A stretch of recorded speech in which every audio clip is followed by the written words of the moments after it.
कैसे योगा से एक डायबिटिक पेशेंट को रिलीफ मिल सकता है, किस तरह से आखिर जो योगा है वो हेल्प करती है एक डायबिटिक पेशेंट को उसके शुगर लेवल कंट्रोल करने में। आज हम इस बारे में समझेंगे, बात करेंगे और बताऊंगा आपको मात्र 2 योगा के ऐसे आसन जिसको आप सुबह और शाम को करके अपने शुगर लेवल को इजीली मेंटेन कर सकते हैं। तो चलिए शुरू करते हैं आज की वीडियो और जानते हैं कि ये 2 आसन कौन से हैं और कैसे एक व्यक्ति के ऊपर ये वर्क करते हैं। सबसे पहले मैं बात करूंगा अनुलोम विलोम। अब अनुलोम विलोम में होता क्या है, हम सांस लेते हैं, सांस छोड़ते हैं। पहले हम एक नाक से लेते हैं, दूसरे नाक से छोड़ते हैं, फिर सेकंड वाले से लेते हैं और आगे वाले से छोड़ते हैं। तो इस तरीके की प्रक्रिया को हम रिपीटेडली करते हैं, 10 बार, 15 बार, 20 बार। इससे अगर देखा जाए तो होता क्या है, हमारे अंदर ऑक्सीजन ज़्यादा जा रही है और जब ऑक्सीजन ज़्यादा जा रही है तो इससे हो क्या रहा है, अगर आपको ये समझ आ गया तो आप खुद ब खुद समझ जाएंगे आपका जो शुगर लेवल है वो कम कैसे हो रहा है इससे और कैसे होगा। असल में एक डायबिटिक पेशेंट के साथ प्रॉब्लम क्या आती है कि उसका जो ग्लूकोज है वो उसके सेल एब्जॉर्ब नहीं कर पा रहे, इसीलिए वो ब्लड में फ्लो करता है और हमारी रिपोर्ट्स में विजिबल होता है। और हमारे सेल्स जिनको एनर्जी चाहिए, मतलब जो अभी हम देख रहे हैं, सुन रहे हैं, हर काम को करने के लिए हमारे शरीर के अंगों को एनर्जी चाहिए, वो एनर्जी उन्हें मिलती थी हमारे ग्लूकोज से, हमारे ब्लड में से। किसके हेल्प से? इंसुलिन की हेल्प से।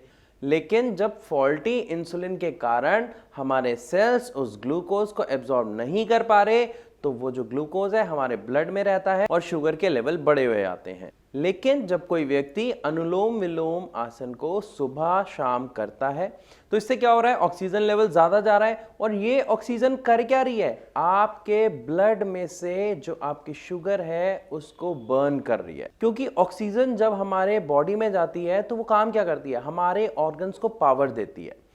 एक बर्निंग प्रोसेस स्टार्ट होता है जिसकी वजह से हमें एनर्जी मिलती है। तो पहला एक प्रोसेस जो नेचुरली चल रहा था वो डिस्टर्ब है, तो दूसरे प्रोसेस से हमें हेल्प लेनी है। किससे हेल्प लेनी है? अनुलोम विलोम आसन से। इसीलिए कहा जाता है कि एक कोई भी, चाहे साधारण व्यक्ति भी अगर अनुलोम विलोम करता है तो उसका ऑक्सीजन लेवल बढ़ जाता है, लेकिन उसे ये नहीं पता होता कि ऑक्सीजन लेवल बढ़ने से फायदा क्या होता है। तो आई होप आपको यहां पर यह समझ आ गया कि जब हमारी बॉडी में ऑक्सीजन लेवल बढ़ता है तो हमारे शरीर के जितने भी टॉक्सिन्स होते हैं, जितने भी नुकसानदायक तत्व होते हैं, या ये कहा जाए जो चीज एक्स्ट्रा इकट्ठी हो रही होती है वो बर्निंग प्रोसेस में चली जाती है, बर्न होती है, उससे हमें एनर्जी मिलती है, पॉजिटिविटी आती है और हम एक्टिव फील करते हैं। आप इसे करके देखिए आप, और इसके लिए आपको जरूरी नहीं है कि पार्क में जाना है, आप घर पे जहां पर बैठे हैं आप वहां पर भी इसे कर सकते हैं। लेकिन पार्क में जाने से फायदा क्या है, वहां पे पेड़ पौधे ज्यादा होते हैं, ग्रीनरी ज्यादा होती है, तो ऑक्सीजन भी वहां पर ज्यादा होती है, इसीलिए राय दी जाती है कि आप पार्क में जाके करें। लेकिन इसके लिए एक दूसरा भी सब्स्टिट्यूट है जो आजकल बहुत से लोग कर रहे हैं कि अपने घर में वो पौधों की संख्या बढ़ा लेते हैं जिससे वो वहां पर भी आसन करते हैं और उन्हें फायदा पहुंचता है।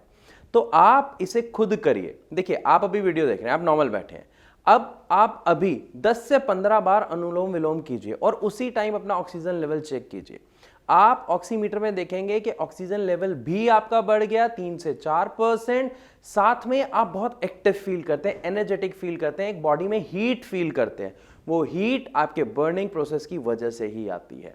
तो आई होप यहां पर आपको अच्छे से समझ आया कि अनुलोम विलोम क्यों और कैसे महत्वपूर्ण है एक डायबिटिक और एक साधारण पेशेंट के लिए। तो बढ़ते हैं अपने दूसरे प्राणायाम के ऊपर जो है कपालभाति। अब कपालभाति में क्या होता है, हम पूरे प्रेशर से जो पेट के द्वारा सांस बाहर निकाल रहे हैं, जिससे क्या हो रहा है, पेट स्ट्रेच हो रहा है, फिर फूल रहा है, फिर स्ट्रेच हो रहा है, फिर फूल रहा है, फिर स्ट्रेच हो रहा है, जिसकी वजह से हमारा जो डाइजेस्टिव सिस्टम है उसके ऊपर प्रेशर आता है। और हम सब जानते हैं, हम सब ने सुना है कि बीमारियों का जो घर है वो क्या है, हमारा पेट है। अगर हमारा पेट ठीक नहीं होता है, डाइजेस्टिव सिस्टम ठीक नहीं होता है, तो हमें बहुत सारी बीमारियों का सामना करना पड़ता है और डायबिटीज भी उसी का एक रिजल्ट है। जिन लोगों को डाइजेशन में प्रॉब्लम होती है, कॉन्स्टिपेशन की प्रॉब्लम होती है, बहुत समय तक बनी रहती है, आगे जाकर उनको डायबिटीज होने के चांसेस बहुत बढ़ जाते हैं और हम देखते हैं ज्यादातर उन्हीं लोगों को डायबिटीज की समस्या आती है।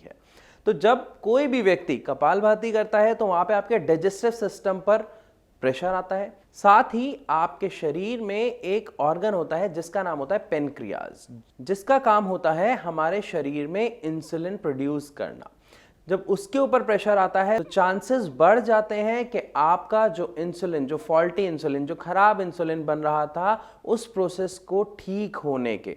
और अगर आपका इंसुलिन ठीक हो जाएगा तो उससे फायदा क्या होगा? आपके सेल्स जो इंसुलिन को एक्सेप्ट नहीं कर पा रहे हैं, उसको रेजिस्ट कर रहे हैं, वो उसे एक्सेप्ट करने लगेंगे और आपके ब्लड में से जो शुगर का लेवल है वो नेचुरली ही कम होना शुरू हो जाएगा, जिसको हम कहते हैं रिवर्सिंग ऑफ डायबिटीज, जो पॉसिबल है। लेकिन कैसे?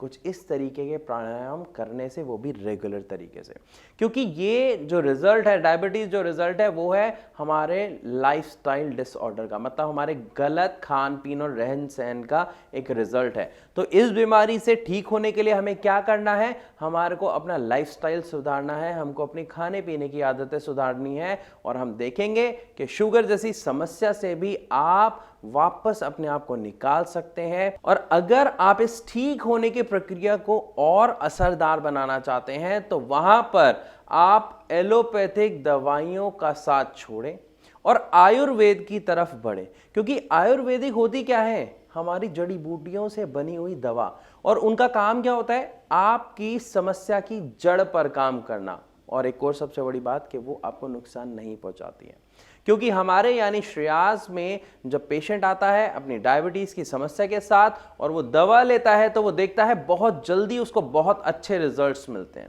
लेकिन होता क्या है, बहुत सारे लोग शुगर को लेके बहुत लापरवाह हो जाते हैं कि ठीक है कुछ फर्क नहीं पड़ रहा।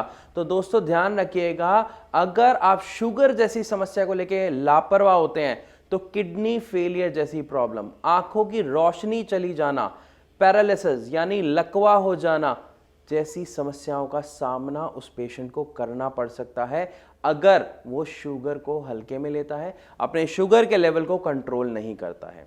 तो यहां पर मैं आप सबसे रिक्वेस्ट करूंगा कि एनी हाउ आप सबसे पहले अपने शुगर को सीरियसली लें, एक्सरसाइज करें, सही डाइट लें, और अगर इससे रिलेटेड आपके मन में कोई सवाल है तो आप नीचे दिए गए नंबर पर हमारे डॉक्टर्स को कॉल कर सकते हैं और फ्री ऑफ कॉस्ट उनसे परामर्श कर सकते हैं, वो आपकी पूरी मदद करेंगे। लेकिन आप अपने शुगर की समस्या को हल्के में ना लें, मेरा ये सुझाव है। अगर दवाइयों से जुड़ा भी कोई सवाल आपके मन में है तो आप हमारे डॉक्टर से पूछ सकते हैं, क्योंकि हम आयुर्वेदिक दवाओं द्वारा पेशेंट का ट्रीटमेंट करते हैं और पहले ही महीने में वो बहुत अच्छा रिजल्ट्स अपनी रिपोर्ट में देखते हैं, साथ ही वो फील करते हैं। तो अगर इससे जुड़ा कोई भी सवाल है तो आप हमारे डॉक्टर से बात कर सकते हैं। साथ ही जो 2 प्राणायाम मैंने आपको बताए उनको करके आप नेचुरली तरीके से अपने शुगर लेवल को कंट्रोल कर सकते हैं। सो मैं उम्मीद करता हूं इस वीडियो के माध्यम से आपको काफी कुछ समझ आया होगा। वीडियो अगर अच्छी लगी तो लाइक जरूर कीजिएगा, और हाँ, अगर आपके परिवार में या आपका कोई दोस्त शुगर या डायबिटीज की समस्या से ग्रस्त है तो उसके साथ ये वीडियो शेयर जरूर कीजिएगा। तो आज के लिए बस इतना ही, मैं मिलूंगा अपनी अगली वीडियो में, तब तक के लिए नमस्कार।